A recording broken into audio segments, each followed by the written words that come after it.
Greetings, heathens and heretics. And oh, it's a fly. What? Yeah, paying attention. Oh, yeah, Good evening, even Mr. Reason. Welcome back, because this is your first one of the year. it is. Yes. It's about fucking time you put in a shift. I've been able to move since Christmas. Well, yeah. So, well, Lots of food, a as bit long of as you're all, beer. yeah, as long as you're all sort of cleared out now, and I think we're kind of back in the swing of it a little bit now, and it's fucking January. It sucks, but right, first probably major album review of the year, I would say, for us. Yes. So we are reviewing Urne, the new album Setting Fire to the Sky. And like anybody who's been listening to us for sort of 2 or 3 years will know that, previous album 2.5 years ago now, um, was our album of the year in 2023. So it was August 2023 when it was the day they played at Bloodstock, the album came out. Oh God. So there you go. So that's how far. So obviously that was a feast on sorrow. I absolutely adored that album. It was our album of the year, like I said. So this is a big one for us, isn't it? It is. We're looking forward to it. I've Yeah. been like generally harassing the socials of the band saying, what the fuck's going on? Where is it? We want it now. Come on. Come on. Yeah, yeah. Well, I don't think 2.5 years is too long to wait. To be fair, and Not these there's days anyway, no. no. I mean, I suppose they've gone through a change. I mean, they're now a four-piece. Yeah. So you got a new guitar player, Curtis Bagley. They weren't a four-piece recording this album, but as I think we'll allude to in a little bit, it now makes sense why they've gone to a four-piece second guitar player. The twin guitar stuff is going to be necessary live. I don't think Angus can carry it anymore. Um, so first impressions, I suppose, when that first listen, what did you think? First impressions were they have loosened the fuck up. That's a Honestly. fair, that's a I fair I, assessment. I love the last album, as we all did. Um, and I still stand by that it was very much trying to find their identity. And I Mm. think doing so as well, it's you listen to it, and yes, there was stuff there that was recognizable, familiar from the hallowed halls of metal, but it just felt fresh. It felt Yeah, very, very, yeah, very them, as if we're trying to do our own thing. With this album, it feels like, and I don't want to say they've taken a step back because that sounds negative. Um, but it feels like, yeah, they've been able to loosen up and say, you know what, let's relax a bit. We've made our statement. We're on that path, but let's have a little bit more fun, I all suppose. right. And the gist I get is there's stuff that's a lot more recognizable, I think, here. Yeah, But I think that's because I think it's a more accessible album than the yeah, I'd last agree with that. and I think it flows I think smoother on those early listens than the previous one did. I don't think it requires as much work. I think Uh, largely shorter songs probably helps that. I mean, other than yes, the first single, "Hark and the Waves," you do your first single and it's 9 fucking minutes it's not. long. But the rest of the album generally falls in between sort of 3.5 and 5.5 minutes, doesn't it? Which compared to Feast on Sorrow, that's a bit of a shift. Yeah, And you're right. I think you're right. I think that does help it. It's a single disc record, as well, so which I like. It's just nice. It's convenient. It's easy. But I think that definitely helps it. It just goes along and a nice pace and a more, like you said, a more accessible pace. yeah. I mean, the thing about A Feast of Sorrow is you did have some normal normal length songs Yeah, basically. yeah. And there were some hooky riffs on there. But we're not talking a chorus album on the No, whole. no. No. But on this album you've got not just choruses, you've got anthems. Yeah. Um I mean, I have to keep looking at my note. Well, I say my notes, looking at my phone and reminding myself of my thoughts. But Um, while you're going through that, I just want to say quickly that my first listen, and we love Urne, and there was a lot of anticipation around this album. My first listen, I wasn't keen, which surprised me, and I was like, oh shit. But knowing how we can all be with music these days, there's no fucking way I'm writing off a band that I love on one No. listen. So I left it for a week or so, came back to it, and yeah, we'll get to it in a minute. But yeah, go on. Well, yeah, I mean, The Spirit Alive, which is out there as a single there, a single already. But what the hell? How big is that? How fucking big is that chorus? I mean, that crescendo riff that sort of underpins it all right from the start, and the chorus goes along with. It's it's January and we've already got Anthem of the Year. Oh, hello. Oh, sweeping statement. I think the guitar solo needs mentioning on this track as well. It just kind of soars, like, and we'll talk about Angus a little bit more in a minute. But you're right, it's a very strong track. I think the opening track, "Be Not Dismayed," is another really, really strong one. The opening reminds me of "Battery" by Metallica. Like the Yeah, first bit, it's very, very similar. Some strings going on, and then just fucking riff. And it lays down a bit of a marker opening the album. yeah. I mean, I think that's the thing. There's the chorus has that. It knows it needs to just sort of slow down a bit in order to make that impact and Yeah, stand out from what comes before it. yeah. So they understand the structure of everything quite well. Oh They God, fit yeah. It's one thing that Ern I like, beautifully composed music, isn't it? Everything's just, it's just right without being pretentious or cold or clinical or anything like that. Everything just falls into place nicely, you yeah, know. in that regard, between those two songs, you got the second track, "Weeping to the World," Mm. which then starts out quite monstrous and heavy, but for the most part is almost this chilled out 70s-ish prog track. And that might scare people, but again, it's accessible. It It flows. reminded it reminded me of late 70s Zeppelin, like Achilles' Last Stand, kind of songs like that.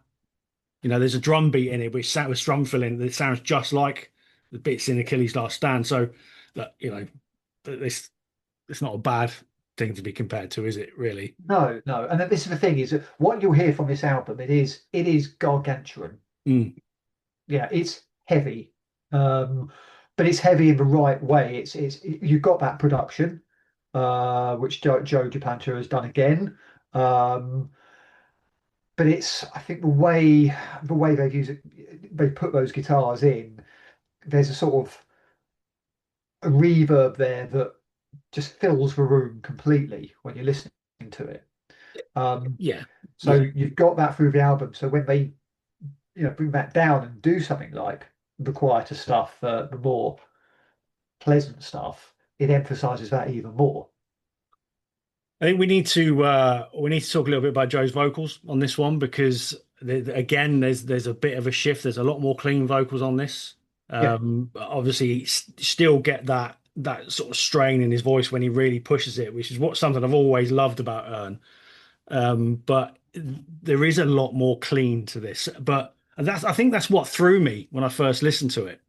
Was I wasn't quite expecting to be quite so heavy on the clean vocals, but like I'm saying, with more and more listens, it all started to make sense and come together as a real collective.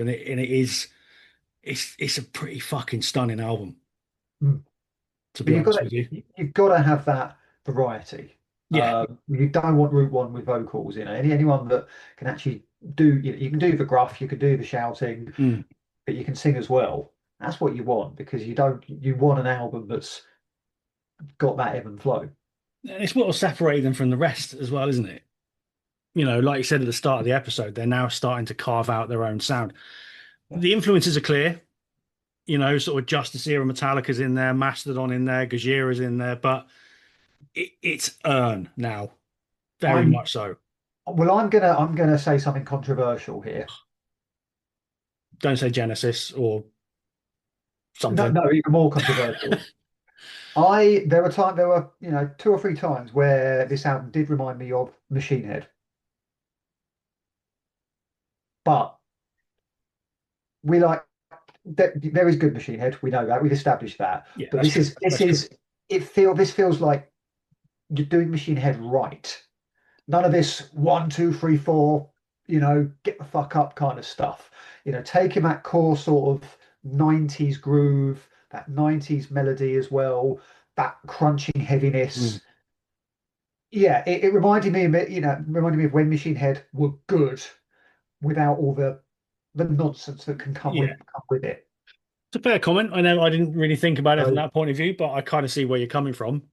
but like I say, those influences I think are a bit more obvious on this album. Yeah. But that's good. That's what we they're not performing in a vacuum, are they? So No, no, and look, and we as metal fans love picking out shit like that, don't we? Oh, that yeah, sounds like that. That sounds like that. It's a talking point.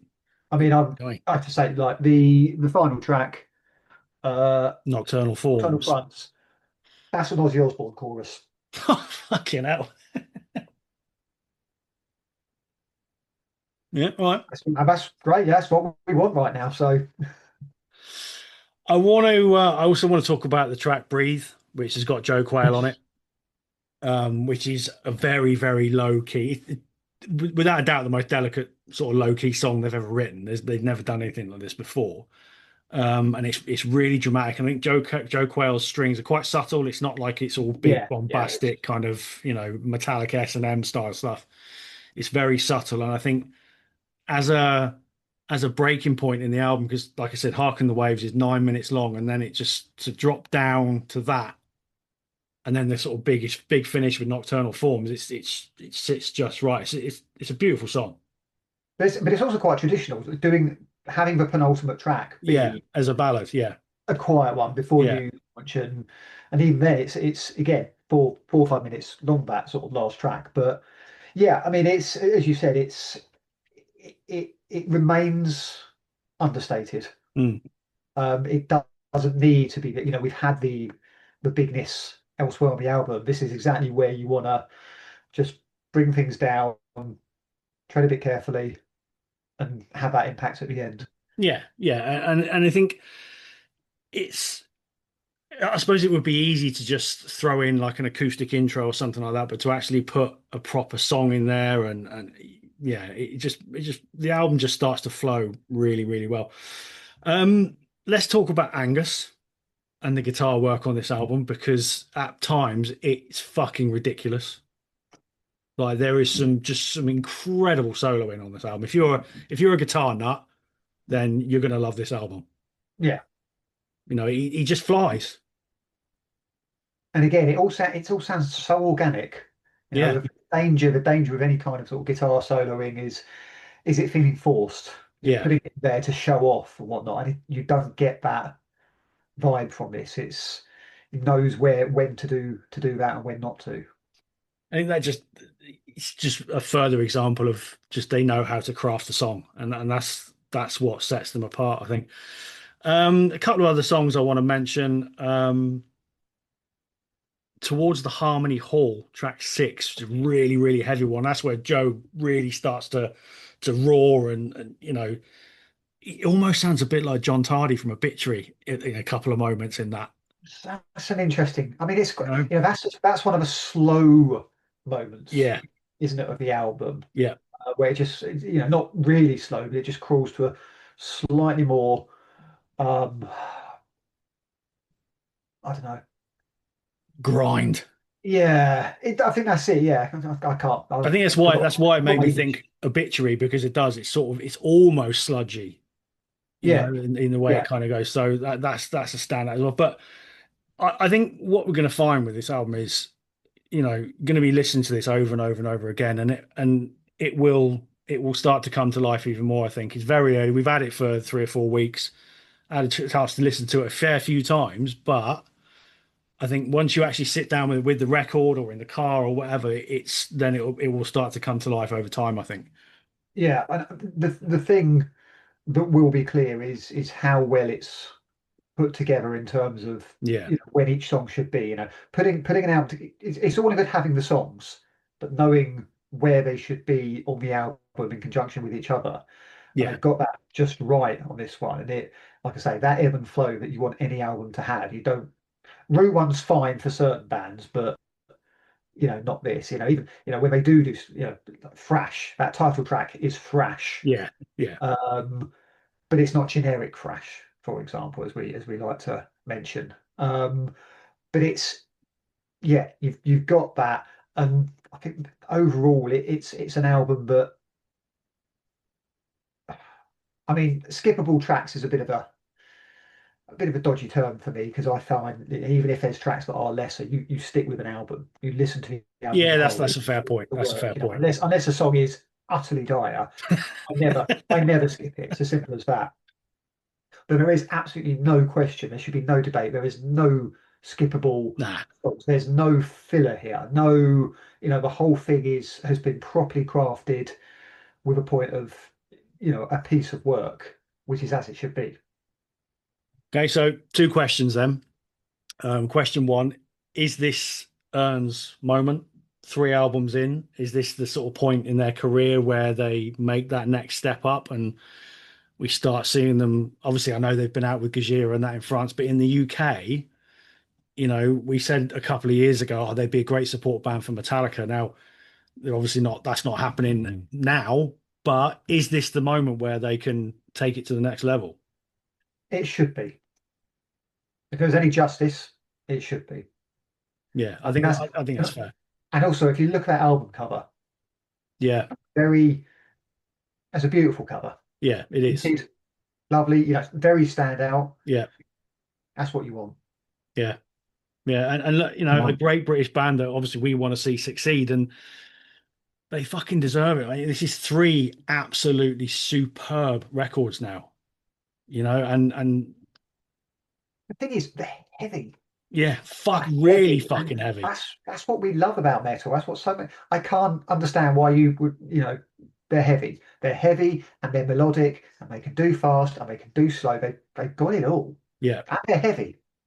Did I say yeah, they were heavy? They're heavy. they are heavy. They Yeah, are heavy. They are they're heavy. fucking heavy.